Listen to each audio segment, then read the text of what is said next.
बच्चों हम समझा रहे हैं 2023 लास्ट ईयर के सामाजिक विज्ञान का पेपर आपको। यह है आपका सामाजिक विज्ञान का पेपर। और आइए देखते हैं पहला क्वेश्चन।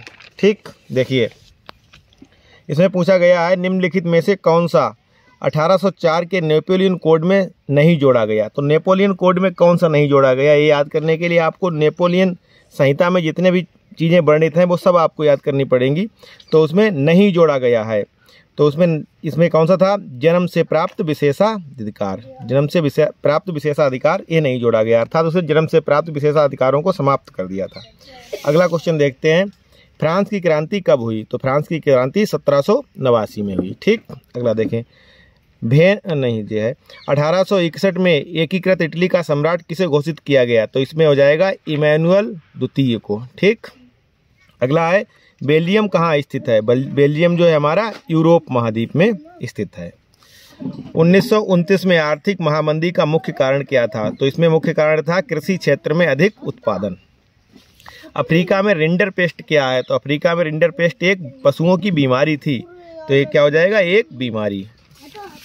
अगला देखते हैं, निम्नलिखित में से कौन सा राज्य सूची का विषय है। तो राज्य सूची का विषय जो है हमारा व्यापार है, मुद्रा, बैंकिंग, विदेशी कार्य, ये नहीं है, ये संघ सूची के हैं।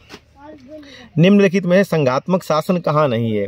संघात्मक शासन का मतलब लोकतंत्र से ही लगाया जाता है। तो श्रीलंका में नहीं है, क्योंकि श्रीलंका में सिंगलियों की ज़्यादातर वो रहता है, बहुसंख्यक समाज है, तो वहाँ नहीं है ये।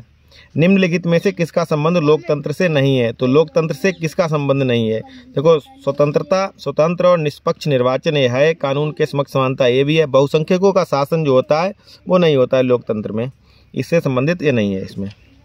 निम्नलिखित में से कौन सी संघात्मक शासन की विशेषता नहीं है। तो संघात्मक शासन की व्यवस्था यही नहीं होती है कि कठोर संविधान कैसा होना चाहिए, कठोर और लचीला दोनों तरीके का होना चाहिए। कपास की खेती के लिए निम्नलिखित में से कौन सी मिट्टी उपयुक्त होती है। तो कपास की खेती के लिए लाल नहीं हो जाएगा, काली मिट्टी होगा। ठीक है, काली मिट्टी उपयुक्त होती है। कर्तन एवं दहन जिसे हम कहते हैं झूम की कृषि, है पूर्वोत्तर राज्यों में पाई जाती है, यहाँ पर मिजोरम हो जाएगा इसमें। निम्नलिखित में से खनिजों में से कौन सा एक आधारभूत खनिज है। तो आधारभूत खनिज हमारा लौह अयस्क होगा। निम्नलिखित में से कौन सा ऊर्जा का परंपरागत स्रोत है। तो परंपरागत स्रोत का मतलब होता है जो पुराने जमाने से पहले से हम यूज करते हुए चले आ रहे हैं, तो कोयला हो जाएगा। गैर परंपरागत स्रोत में तो होता है हमारा सौर ऊर्जा। ठीक है, इसमें कोयला होगा। निम्नलिखित में से कौन सा बॉक्साइट को कच्चे माल के रूप में प्रयोग करता है। तो इसमें कौन सा होगा, एल्यूमिनियम। ठीक, आगे देखिए, निम्नलिखित में से कौन सा एक विकसित देश है। तो विकसित, ये सब विकासशील देश है, भारत है, ब्राजील है, बांग्लादेश है, इसमें हो जाएगा फ्रांस। किसी देश के विकास को निर्धारित करने का आधार है। तो इससे विकास को निर्धारित करने का स्वास्थ्य शिक्षा ये भी होता है, व्यक्तियों का साक्षरता स्तर ये भी होता है, प्रति व्यक्ति आय ये भी होती है, अर्थात इसमें कौन सा, सभी हो जाएगा।